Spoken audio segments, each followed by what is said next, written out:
तर कल्याणमध्ये खड्ड्यांचं श्राद्ध घालत आंदोलन केलंय।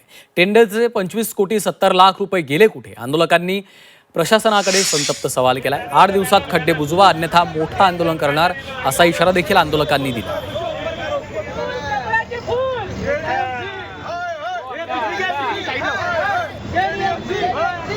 या टेंडर मध्ये 25 कोटी 70 लाखाचा आहे, म्हणजे खड्डे भरण्याकरता, पॉटहोल भरण्याकरता हा प्रकार आहे।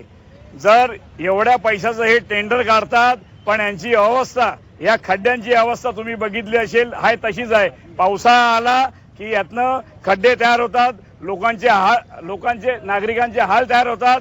आपण बघितलं असेल की बरेचशी लोक बाईकवरनं घसरली, पडली, कोणाचा मणक्याचा प्रॉब्लेम झाला, कोणाचा कमरेचा प्रॉब्लेम झाला।